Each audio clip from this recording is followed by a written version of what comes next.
Hello दोस्तों, आज मैं आप सबके लिए एक लड़की की दर्द भरी कहानी लेकर आई हूँ। चलिए शुरू करते हैं। आरती बचपन से ही पढ़ने में बहुत कमज़ोर थी। उसका शरीर का रंग सांवला था, चेहरे का डिजाइन कुछ खास नहीं था। औरों की अपेक्षा भगवान उसके दांतों के भी बनावट अच्छी नहीं दिए थे।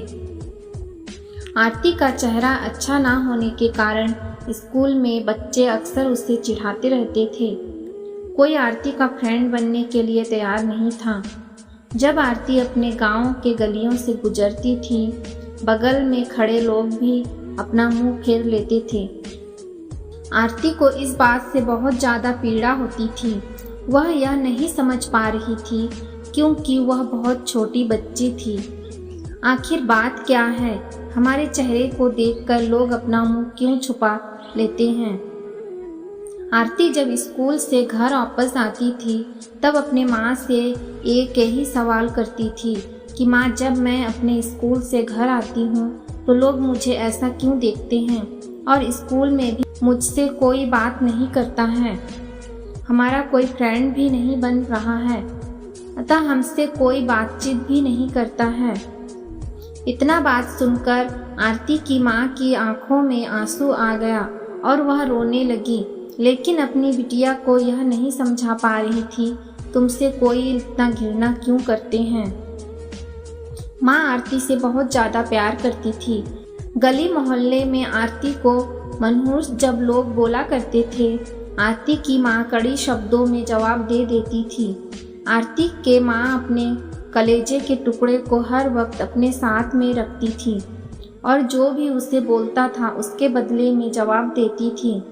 आरती धीरे धीरे अपनी पूरी उम्र जीने की एक आदत बना ली और जो लोग बोल रहे थे उनके पीछे कुछ और सुनने के लिए तैयार नहीं रहती थी।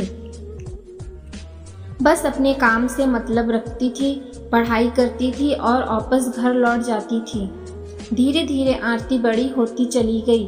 अब उसका उम्र शादी करने लायक हो गया था। अब उसके पापा लड़का खोजने के लिए एक गांव से दूसरे गांव में जाने लगे, लेकिन जो भी लड़का वाला उस आरती को देखने के लिए आता था वह बिना पसंद किए ही लौट जाता था। ऐसे बहुत बार हुआ। अब बहुत दिक्कत होने लगा आरती को शादी करने में। आरती के पापा भी थक चुके थे लड़का खोजते खोजते। ऐसा कोई गांव नहीं था जिस गांव में आरती के पिता लड़का खोजने के लिए नहीं गए थे। अब आरती के पापा भी गुस्से में आकर आरती को मनहूस बोलना चालू कर दिया, लेकिन माँ तो एक ऐसी थी जो सभी लोगों को समझाती थी और आरती के बारे में भला बुरा कहने वालों को सबक सिखाती थी। भगवान ने भी आरती के साथ बहुत ही क्रूरता मजाक किए थे। शरीर के बनावट ऐसे बना दिए थे जिसे देखकर कोई भी लड़का वाला पसंद ही नहीं करता था। आरती भी इस बात को लेकर चिंता कर रही थी कि पापा हमारे लिए इतना दूर दूर तक जाते हैं लड़का देखने के लिए, लेकिन हमें कोई भी लड़का पसंद नहीं करता है। आरती अपने कामों में ज़्यादा व्यस्त रहती थी। वह खाना बनाने में बहुत ज़्यादा समय देती थी। आरती को खाना बनाने में बहुत ज़्यादा मज़ा आता था। आरती ने बहुत सारे खाना बनाने की रेसिपी के बारे में जानकारी हासिल कर ली थी।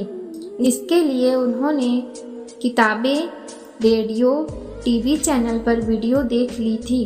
आरती के द्वारा बनाया गया खाना बहुत स्वादिष्ट और टेस्टी होता था। आरती की तारीफ उसके चेहरे से कोई नहीं करता था, लेकिन उसकी खाना बनाने का जो तरीका था, उसके खाने में जो स्वादिष्ट था, उसे हर कोई तारीफ करता था।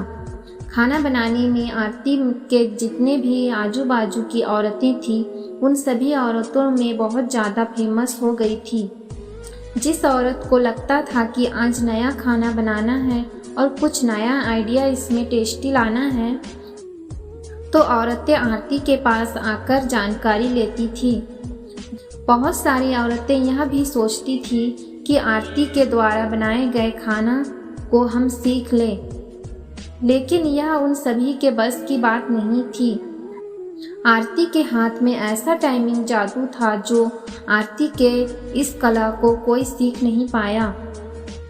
आरती का जीवन और उसका लाइफ चक्र उतार चढ़ाव में कटता रहता था।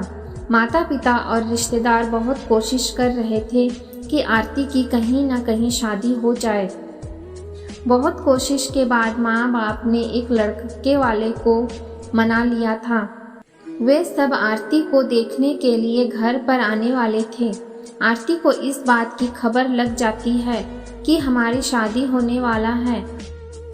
आरती दुखी हो जाती है और गुस्सा करने लगती है और आरती रोती हुई कहने लगती है कि आप सब इतने सारे लड़के वालों को देखने के लिए बुलाते हो, लेकिन कोई हमें पसंद नहीं करता है और जो भी आता है हमारी मजाक बना कर चला जाता है।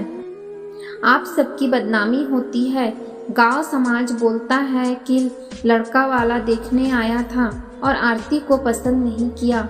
गांव वाले भी कहते हैं कि पता नहीं उसके मम्मी पापा कैसे उसको जन्म दिए हैं। इस मनहूस की कहीं शादी ठीक ही नहीं हो रहा है। आरती की माँ ने आरती को समझाई कि शादी में अक्सर ऐसा होता रहता है। हर कोई किसी को पसंद नहीं होता है। जिसे तुम पसंद आ जाओगी तो तुमसे जरूर शादी कर लेगा। तुम अपना ख्याल रखो, तुम अपने आप पर ध्यान दो। कौन तुम्हें पसंद करेगा या नहीं करेगा यह तुम उसके ऊपर छोड़ दो। अगले दिन लड़के वाले आरती को देखने वाले थे, लेकिन आरती उसी दिन सुबह में ही सज संवर कर कहीं निकल गई थी। लड़के वाले घर पर आते हैं, लेकिन मम्मी पापा को नहीं पता था कि आरती कहाँ गई है। जब लड़की देखने का बारी आता है तो आरती घर में नहीं थी। लड़के वाले इस पर गुस्सा हो जाते हैं और पूरा खरी खोटी सुनाते हैं आरती के मम्मी पापा को। वैसे भी पापा आरती पर बहुत ज़्यादा गुस्सा करते थे, लेकिन उस दिन की हरकत से आरती के पापा के ऊपर खून सवार हो गया था। आरती ने अपने पापा को गुस्से में पागल कर दिया था। उस दिन आरती के पापा ने उसके मम्मी पर सारा गुस्सा उतार दिया। आरती के पापा ने उसकी मम्मी को बहुत भला बुरा कहे कि यह सब तुम्हारी सिर पर चढ़ाने का नतीजा है। तुम्हारी ही वजह से आज आरती ऐसी हरकत कर रही है। अब शाम का वक्त होने वाला था। आरती घर को लौट चुकी थी। आरती के चेहरे पर बहुत ज़्यादा खुशी था और उसके हाथ में एक चेक था। आरती कोई एक सर्टिफिकेट लेकर आई थी। आरती ने अपने उपलब्धि के बारे में अपनी मम्मी से कुछ बोलने वाली ही थी कि इसी बीच आरती के मम्मी ने उसको खरी खोटी सुनाना शुरू कर दिया। उसकी मम्मी ने आरती को इतना खरी खोटी सुनाई कि आरती सपने में भी यह नहीं सोच पाती कि मम्मी आज हमें इतना भला बुरा बोलेगी। इससे पहले आरती की मम्मी ने आरती को इस तरह के शब्दों का उच्चारण नहीं की थी। आरती के माँ ने एक बात बोली आरती से कि बाकी सब लोग सही कह रहे थे कि तुम सच में मनहूस हो। आज तुम्हारी वजह से सब कोई परेशान है। अच्छा तो होता कि तुम पैदा होते ही मर जाती। आज यह दिन हमें देखने को नहीं पड़ता। आरती इस वाक्य को सुनकर अवाक थी। वह कुछ बोल नहीं पा रही थी, क्योंकि जब आरती बोलने की कोशिश कर रही थी उसके मम्मी के शब्दों से उसकी आवाज़ दब जाता था। आरती चुपचाप निठुर भाव से खड़ी थी। आरती की आंखों से आंसू बह रहे थे। आरती बिल्कुल अवाक हालात में खड़ी थी। वह कुछ बोल नहीं पा रही थी। आरती अपने माँ से एक ही सवाल कर रही थी, माँ क्या मैं इतनी बदनसीब हूँ कि मुझे आप मारना चाहती थी? क्या मैं मर जाऊँ? मैं इतनी बुरी हूँ? आप मुझे मारना चाहती हैं? मैं ऐसी क्या गलती कर दी हूँ? आरती के द्वारा बोला गया एक भी बात का असर उसके मम्मी पर नहीं था। आरती की मम्मी काम कर रही थी और गुस्से में आरती के ऊपर में अनेकों बात का प्रभाव कर रही थी। आरती निठुर भाव से अपनी मम्मी की ओर देख रही थी और उसके बातों को सुन रही थी। आंख से आंसू बह रहे थे, लेकिन आरती चुपचाप खड़ी रही। आरती एक ही सवाल कर रही थी, क्या माँ आप मुझे मारना चाहते हो? गुस्से में मम्मी ने भी बोल दी हाँ। आरती बिना एक पल बिताए ही सीधे अपने कमरे में जाकर दरवाज़ा बंद कर लेती है।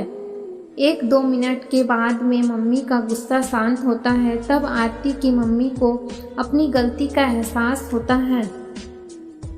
उसकी मम्मी आरती के रूम की तरफ गई और दरवाज़ा खोलने के लिए बोली, लेकिन आरती ने अपने रूम को अंदर से बंद कर लिया था। आरती की माँ ने जब देखी कि आरती अंदर से दरवाज़ा बंद कर ली है, आरती के माँ सोची कि यह कोई गलत कदम नहीं उठा ले। इसलिए आरती के मम्मी ने उसके पापा के पास तुरंत कॉल की घर आने के लिए। दोनों ने दरवाज़ा खोलने के लिए काफ़ी कोशिश की, लेकिन आरती ने दरवाज़ा नहीं खोली। कुछ समय बीतने के बाद आरती के पापा को अब एहसास हो गया था कि आरती कुछ गलत कर ली है। आरती के पापा ने तुरंत दरवाजे को तोड़ दिए। आरती के मम्मी पापा ने अंदर का सीन देखा तो अवाक रह गए। आरती ने दुपट्टे का फंदा बनाकर पंखे से लटक रही थी। अभी ज़्यादा वक्त नहीं हुआ था, वह सिर्फ बेहोश हुई थी। माँ और पापा ने तुरंत उसे उठाकर पंखे से अलग किए, फिर गले से दुपट्टा निकाला और बेड पर आरती को लेटा दिए। स्थिति को देखते हुए उन्होंने तुरंत डॉक्टर को कॉल लगाए। माँ की नज़र अपनी लाडली बेटी आरती की मुट्ठी बांधे हाथ पर जाता है। हाथ में एक चिट्ठी रहता है और टेबल पर पड़ी एक चेक मिलता है, जिसमें 5 स्टार होटल में शेफ की नौकरी करने के लिए कॉन्फ्रेशन लेटर था। उसी कॉन्फ्रेशन लेटर और चिट्ठी को लेने के लिए आरती बाहर गई हुई थी। कुछ समय के बाद डॉक्टर आते हैं और आरती का इलाज करते हैं। डॉक्टर आरती के चेकअप करने के बाद बोलते हैं कि शुक्र है लड़की बच गई। कुछ सेकंड और देरी होता तो आज यह लड़की हम सभी के बीच नहीं रहती। आरती बेड पर बेहोश अवस्था में पड़ी थी। डॉक्टर ने बोला कि आरती धीरे धीरे कुछ घंटों में ठीक हो जाएगी। मैं दवा लिख दे रहा हूँ, जिसे आप मेडिकल स्टोर से मंगा लीजिए। माँ और पापा ने उस चिट्ठी को खोलकर पढ़ा, जिसमें कुछ इस प्रकार से लिखा था, मम्मी और पापा, मैं जानती हूँ कि मैं जन्म से लेकर आज तक कोई ऐसा कार्य नहीं की जिससे आप लोगों को गर्व महसूस हो, लेकिन मैं आपसे बताना चाहती हूँ कि मैं खाना पकाने में नेशनल लेवल कंपटीशन को जीत चुकी हूँ। इससे मुझे 5 लाख रुपए का चेक और प्रथम स्थान मिला है। मेरे द्वारा बनाया गया खाना ऑर्गेनाइजेशन को इतना पसंद कि वह मुझे एक बहुत बड़े होटल में बतौर मास्टर शेफ की नौकरी के लिए कॉन्फर्मेशन लेटर भी दे दिया है। पूरी दुनिया मेरे खिलाफ हो, मुझे इस बात का कोई फर्क नहीं पड़ता था और नहीं पापा की कड़वी बातें मुझे रुलाती थीं। मैं पापा से हर वक्त प्यार करती थी और मम्मी को दिल से चाहती थी। मैं जानती थी कि मम्मी और पापा केवल बाहर से ही सख्त दिखते हैं, लेकिन अंदर से मुझे बहुत ज़्यादा प्यार करते हैं। यदि मम्मी पापा मुझे प्यार नहीं करते तो मेरे लिए बिना कहे हुए कपड़ा, मिठाइयाँ, किताबें नहीं लेकर देते। माँ की ममता और प्यार को कोई क्या बयां कर सकता है। माँ मेरी चाहत और दुनिया थी। पापा की प्यार मुझे बहुत सताएगी। मैं अब इस दुनिया को अलविदा कहकर जा रही हूँ।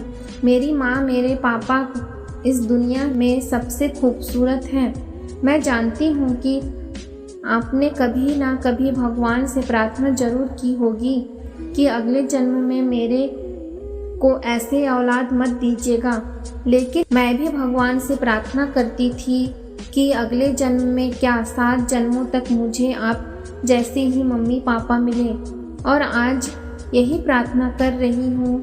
मैं उस भगवान के पास जा रही हूँ जिसे आप लोग बहुत पहले वहाँ पर भेजना चाहते थे।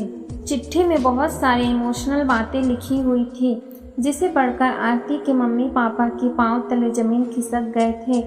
आरती के मम्मी पापा बहुत पछतावा कर रहे थे और उनके आंखों से आंसू बहुत ज़्यादा गिर रहे थे। आरती बेड पर भीड़ पड़ी हुई थी। उसकी माँ उसके सिर पर हाथ फेर कर रो रही थी। पिता को बर्दाश्त नहीं हो रहा था। वह भी आरती के लिए जोर जोर से चिल्लाकर रोने लगे। आरती की यह इमोशनल कहानी आपको कैसी लगी? अच्छी लगी तो प्लीज़ इस चैनल को लाइक और सब्सक्राइब ज़रूर करें।